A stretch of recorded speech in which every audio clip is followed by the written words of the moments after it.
Hey, you guys, I wanted to come on here and give some commentary to a situation involving the black police officers who were in DC during the day of the riots, which I'm sure some of you are wondering why I didn't cover that story. I didn't want to talk about the riots because, for one, I felt like that situation wasn't black people's fight to concern themselves with. This was something the larger society had manifested, and so many of them pretended to act shocked that their immediate counterparts had displayed entitlement and disorderly conduct when really, if you pay attention to how this country was constructed, these are the same methods that have always been here. And so, for all of this stunned and horrified outrage to ensue shortly after, just feels like it's disingenuous because, again, these ferocious beings have always been here.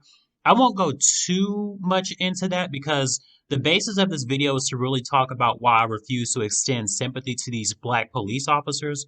There was an article I came across on Atlanta Black Star, and the article discusses a situation that took place in Washington, D.C., and the black police officer's statements regarding the incident. And I don't want to make this video too long because the article is pretty lengthy itself. So for this one, I'm just going to go ahead and jump right into it. So the article starts off by saying, since the violent riots on the U.S. Capitol on January 6, it has been revealed that dozens of police officers were either in the crowd or complicit with it. Citizens have decried the actions of the Capitol police officers seen taking selfies with pro-Trump rioters as well as those who seemed to escort rioters into the Capitol. According to ProPublica, at least 12 Capitol police officers are under investigation for potentially aiding and abetting the mob. While some Americans are shocked at the revelations, many black Capitol police officers are not surprised. They said they've known racists were among their ranks for years, but no one would listen to them. Sharon Blackman Malloy is a former Capitol Police officer who spent 25 years with the agency before retiring in 2007. She is also one of many plaintiffs in a racial discrimination case against the agency that was filed in 2001, as well as the vice president of the U.S. Capitol Black Police Association. She said she spent years sounding the alarm about racism within the agency, but her efforts fell on deaf ears. Nothing ever really was resolved, Congress told a blind eye to racism on the Hill. Black man Malloy told ProPublica, we got January 6th because no one took us seriously. My issue with this write off is the fact that you have black police officers begging for someone to listen to them and understand the plight that you face as a black person. And who do you think will understand the inequities you face on a routine basis? The larger society? Surely you don't expect for an oppressive race of people to show you any type of compassion or express commiseration for your struggle. I mean, this is the thing. When I say we are dealing with a group of people who have a history of benefiting from your subjugation, it is impossible for those people to suddenly enter into a period of refinement because, as black people and people from the larger society, we have two very different perceptions of this world. On our end, we try to love the hate out of people. We try to take the bigger road. When they go low, you go high. All of that sounds nice in hindsight, but these people adhere to a separate set of principles and ethics, ones that are rooted in hatred and malevolence. And you're telling me that you know you've been subject to a racial hostile work environment and you've not sought alternatives for all of those years? How can I harbor sympathy when you've chosen to continue working in an atmosphere that has the scent of animosity and detestation wafting in the air? I think the reason it frustrates me the way that it does is because when you think about the actions that may have occurred in those instances, you probably watched black people get pulled over or arrested over things that were minuscule or of little relevance, and you probably sat there and did nothing while other black people suffered at the mercy of the larger society. Am I saying that this happened? I don't know. But if you're making this statement and it's been years of this happening, how are we as black people supposed to believe that you were not complicit in the unjust arrest of our brothers and sisters? And I also want to say this. Logically, to me, it's never made sense to pursue a career in their field of psychological manipulation. A subscriber of mine, shout out to Octavius, told me stories about how when he was in the military, he witnessed so many inhumane and racially charged situations happen that literally when his time was up, he hurried up and got out of there. And what I need for a lot of us to understand is that the process for going into law enforcement or the military is no doubt rigorous. It's not only a test of your physical durability and endurance, but it's also testing your psychological stamina. With black people's unique mental conditioning resulting from slavery and our ancestors' arduous struggle, it is not wise for us to participate in either of these two factions simply because doing so will only further result in black mental destruction. And what I said may be considered a reach, but let me explain why it isn't for some of our black people. Some black people were already strong enough both physically and psychologically and did not succumb to the pressures of being conditioned within the respective sectors of white supremacy's grip for fortification. But for others, in the case of a person like Sheriff David Clark, it was easy to break him and assume absolute control over him. The same can be said about others who have sworn their allegiance to the larger society, like Jesse Lee Peterson. And because naturally they have a weaker mind and were more susceptible to the crippling effects of white supremacy, those two serve as an example. And this is the outcome of what happens to black people not strong enough to rebel against the system. But to kind of refocus back on the article, I will say that I admire the actions of Sharon Blackman because she had the courage to file a lawsuit against a powerful organization. A lot of our people have surrendered to the fear of these people so much that it prevents us from doing anything anytime one of us is a subject of racial mistreatment. I know I said a lot, so I'm going to read some more before stopping again. The next part says Lieutenant Frank Adams is another retired black Capitol Police officer who says he experienced racism at the agency. He said he found a cartoon depicting a black man being greeted by a KKK wizard when he went to the heavenly gates on his desk. When he complained to superiors, he said he experienced retaliation. Adams has filed two racial discrimination lawsuits against the agency. According to him, Congress has had ample time to address racism on Capitol Hill. He believes they are doing so now because of the massive headlines. They only became involved in oversight when it's in the news cycle, Adams told ProPublica. They ignored the racism happening in the department. They ignored the hate. Two black police officers who spoke with BuzzFeed News on condition of anonymity out of fear of retaliation said they were left unprepared and particularly vulnerable to racist attacks during the January 6th riots. That was a heavily trained group of militia terrorists that attacked us. One of the officers told BuzzFeed they had radios, we found them, they had two-way communicators and earpieces, they had bear spray, they had flashbangs, they were prepared. They strategically put two IEDs, pipe bombs in two different locations. These guys were military trained. A lot of them were former military. The officers also said that there were police officers from across the country carrying Blue Lives Matter flags within the mob, a fact that is receiving greater attention as they are identified. We were telling them to back up and get away and stop, and they're telling us they are on our side and they're doing this for us. And they're saying this as I'm getting punched in my face by one of them. One of the officers said, that happened to a lot of us. We were getting pepper sprayed in the face by those protesters. I'm not going to even call them protesters, by those domestic terrorists. Again, I will say I'm not sure why black people are staying in these positions. I know some of us have years invested in these places of employment, but ask yourself, is it really worth enduring a work environment where you are ostracized and mistreated for your mere existence just to get a pension and social security?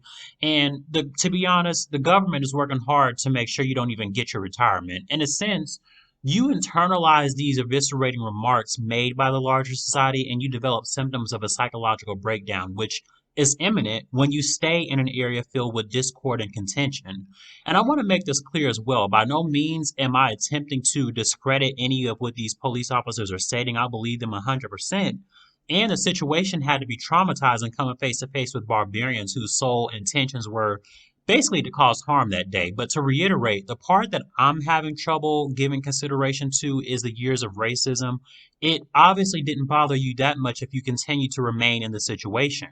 I think a lot of our issues are attributed to mental slavery to a certain degree. We have this belief of if you quit, you won't be able to feed yourself or support your family, and it releases a nameless fear in your heart, which circumvents your departure from that plantation. Obviously, on a collective level, we don't have any power in this country to work for an all black owned business on the scale of a Google or a Microsoft. However, we can strategically and effectively plan ways to go to other jobs that don't place such a strain on your mental health every day. Don't quit your job altogether. That's not what I'm saying. But what I am saying is to research to see what other jobs are out there. See what qualifications you're already in possession of, because there may be a job out there that you may be eligible for and you meet other requirements and it might pay even more. And as Black people living in this country, we at some point will come face to face with some type of discrimination, but we have to learn how to maneuver in a way where we aren't facing mistreatment on the regular like these police officers. And I'm going to be honest, I've left jobs where I suspected that racism and discrimination were taking place. And that's another thing. Racism is hard to prove in these types of environments because you need strong, substantial proof that validates your argument. Something that's helped me before, and I still do this, and you guys may do this too, but I keep a paper trail of everything. I never delete emails. I always save my progress reports. I'm always looking over my performance reviews when it comes time for those yearly evaluations because if everybody else is getting a pay raise and I do the exact same work as everyone else and it's lower, I have proof for a case. Also, something else I want to make you aware of if I haven't already stated it, but don't go to HR. Human resources is meant to uphold the values of that company. They are not there in any way to accommodate you. They say all that jazz just to lure you away from your safety net. And the moment something goes awry, they end up letting you go because they didn't want you behind there to begin with. And truth be told, that's how a lot of them feel because they don't want to face the possibility of negative media exposure for a discrimination lawsuit. And they view Black employees as more of a liability because of that. Also, I am glad that one of the officers corrected their initial statement because those savages were not protesters. They did what was terroristic in nature, and by no means should they be afforded any pleasantries. Coddling these people for so long is what helps to contribute to their arrogance and prerogative, and because they find solace in being shown affection and compassion, that only makes it more difficult for any real accountability to be established. But the article goes on to say one of the veteran officers told BuzzFeed he was so emotional he started crying and yelling in the rotunda once the rioters were removed from the Capitol. I got called an N word 15 times today, the officer said. Trump did this, and we got all of these people in our department that voted for him. How can you support him? In addition to the aforementioned examples, scores of Black Capitol Police officers have filed complaints over the years accusing colleagues of racial discrimination. ProPublica reports it's something former Capitol Police Chief Kim Dine, who left the agency in 2016, acknowledged. He said he tried to address it by implementing a new diversity office rule and promoting Black officers to several leadership roles.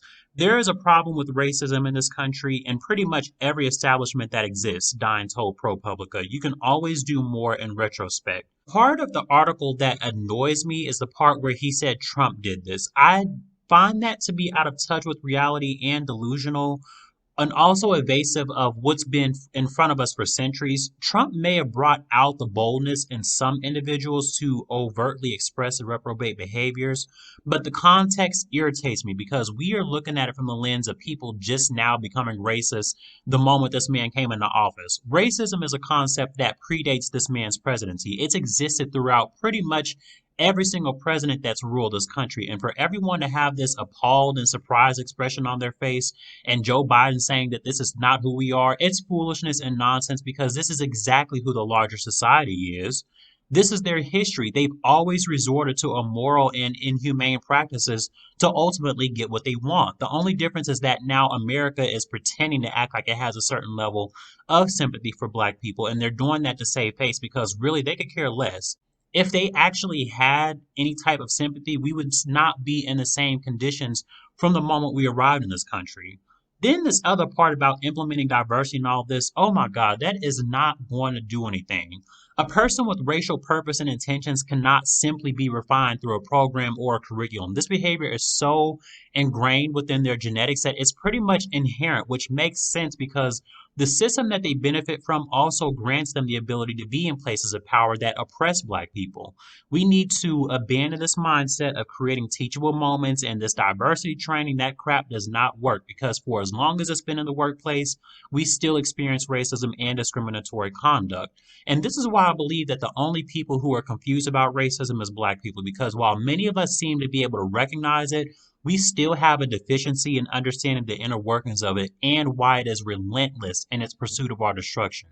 But I'll finish the rest of this article and then wrap this up. So it says, on Twitter, users weighed in on Black officers' voices being ignored for so long. Listen to Black people. You'll avoid a lot of problems later, MSNBC anchor Joy Ann Reid wrote.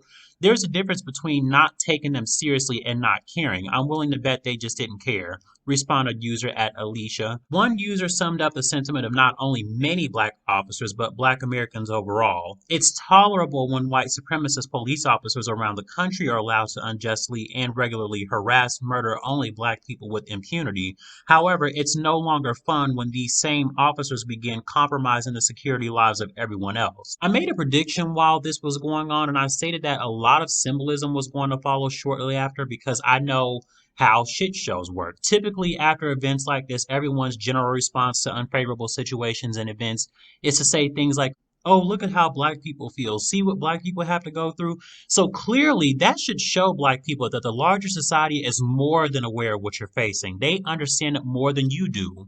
You are the only one viewing symbolic gestures and actions with merit and believe change is being made while nothing tangible is happening at all. Talk is cheap, and I'm so tired of people talking and saying things like, oh, now we understand how black people feel. I swear, these type of responses just make my head become filled with exasperation because I'm fed up and exhausted with society as a whole. We can expect to see more instances of this. Black people saying, oh, I've been dealing with this for years and not trying to escape the situation.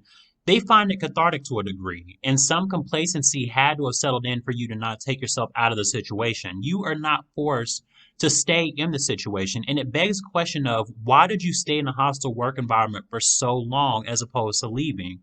I incentivize strong minded and strong willed black people who either fight or come up with ways to evade situations that bring psychological animosity to your well being. But with that being said, I don't want to give the impression that I'm not sensitive to their experience. I just can't see why you would stay for years acting as though there's no way out. The other foolish mistake that some of us make is assuming that an ounce of contrition exists amongst a race of people who know nothing but savagery and obliteration.